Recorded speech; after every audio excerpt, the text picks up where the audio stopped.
Goeiemôre.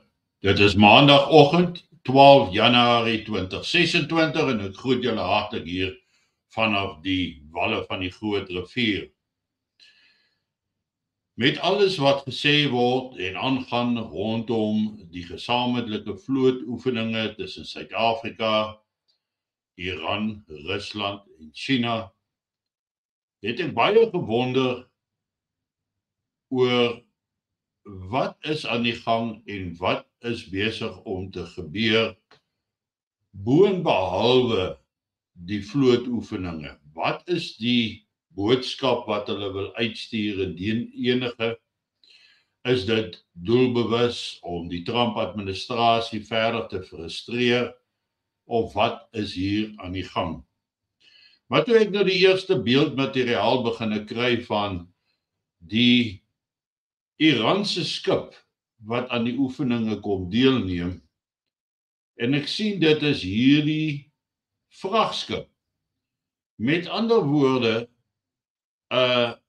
dis 'n aanvullingsskip wat gebruik word om ander oorlogsschepe op see aan te vul met voedselvoorraad, brandstof, ammunisie en wat dan ook al kan nodig wees.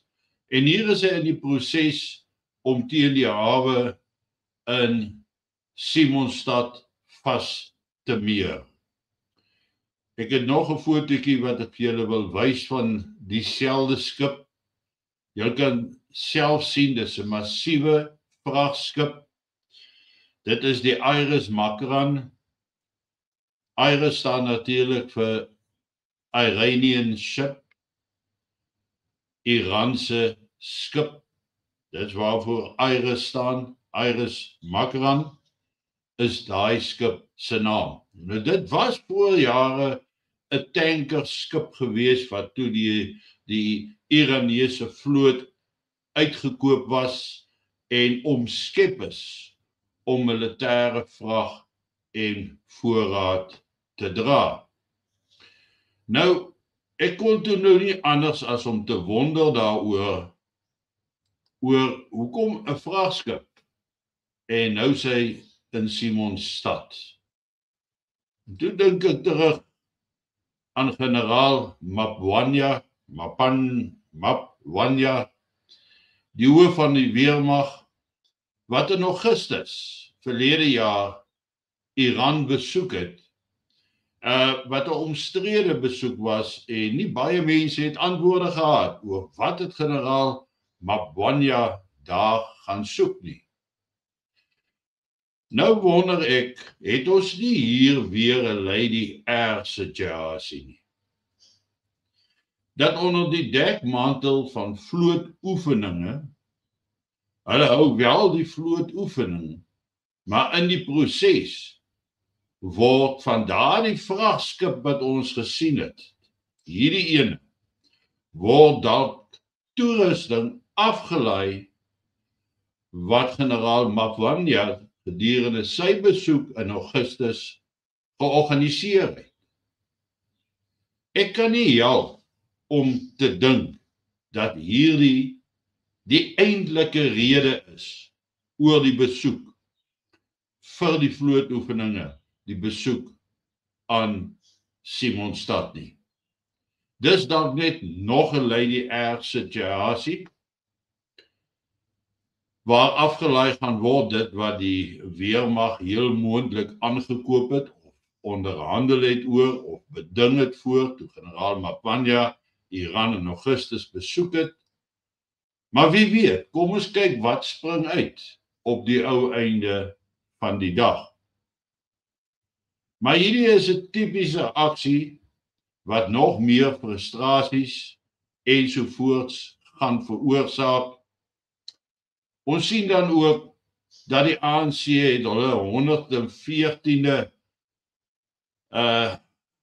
bestaансjaar gevier, maar die stadiums was maar leeg. Die rigting waarin die stage, die verhoog opgeslaan was, het nie eens die hoofpaviljoen nagekyk nie, want die stadium het plek vir 20.000 mense. Tog, was daar omtrent niemand nie. Want daar was geen beloftes hierdie keer nie, daar was nie KFC nie, het nie airtime gekry nie. Die wat wel bygewoon het, vir hulle is daar gesê, hulle moet memories eat. En 'n sekere afvaardiging het geweier om die stadion binne te gaan voor hulle die kospakkies ontvang het nie. Wat vir jou sê, almal is daar oor die verkeerde redes en niemand daar om die ANC se verjaarsdagvieringe te vier nie, of om dan daarmee by te hou nie. Dit is ongelooflik hoe die ANC steun verloor het, en toenemend so wanneer daar aksies plaasvind, soos ook nou met hierdie Iranese oorlogskip wat in Simonstad hawe is, en heel moontlik iets daar aflaai. Maar dan kyk ons wat sê Cyril Ramaphosa verder, hy gaan dan verder. En ek gaan heel eers hierdie stukkie wys, die toespraak wat Ramaphosa gemaak het, maar dit is nie nou gemaak nie, dit is so 'n jaar of wat terug gemaak. Maar dit is so weerspieelend van wat aan die gang is agter die skerms en dat die ANC desperaat is om hulle getalle, hulle lede te behou.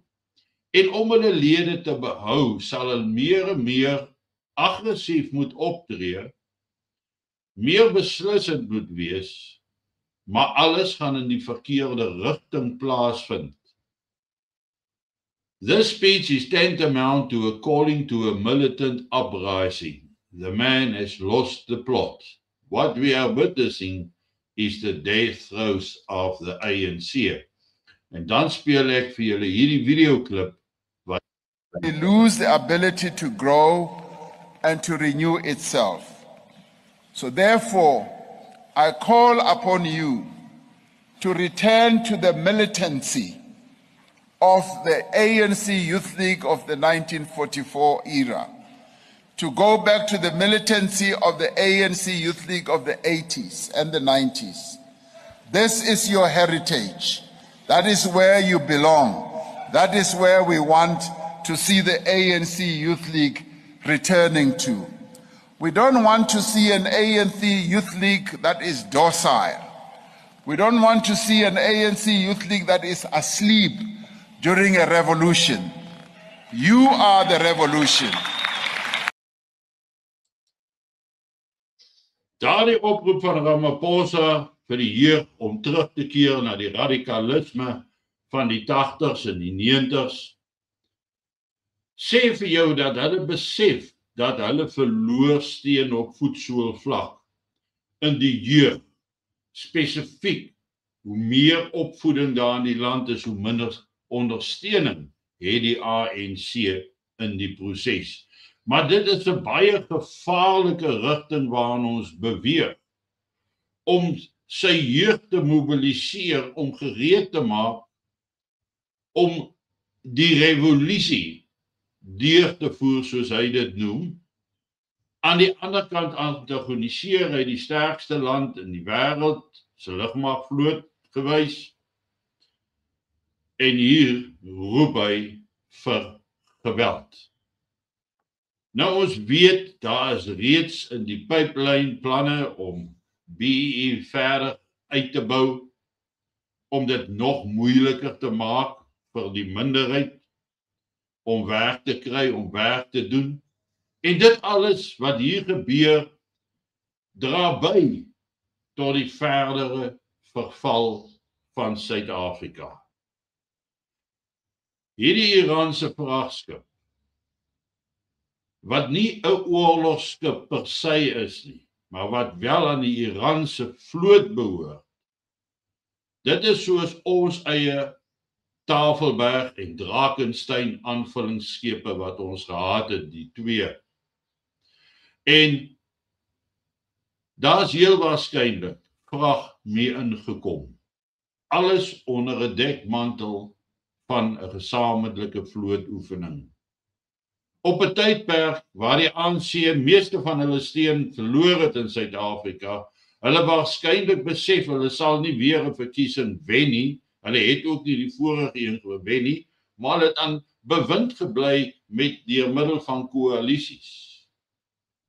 En die ANC gaan nie hulle gesag afgee nie. Dis hoekom hulle die jeug roep tot 'n militantheid, sodat hulle die revolusie kan voortsit en nie die mag en gesag en die reg tot plundery in Suid-Afrika. Hulle gaan dit nie prysgee nie. Hulle wil dit voortsit. Hulle wil dit hê. Vandaar hulle arrogansie dan ook teenoor die wêreld en teenoor Amerika. Die feit dat hulle aan Iran vasklou, die verkeerde rolspelers ondersteun. Maar hier is iets anders aan die gang. Dis asof hier goed afgelaai is van hierdie Iris Makranov, van hierdie Iranese skip. Nou ja, dink daaroor, geniet vanoggend jou kondensmelk koffie, en ek is môreoggend weer terug by julle. Mooi loop en 'n lekker dag vir elkeen.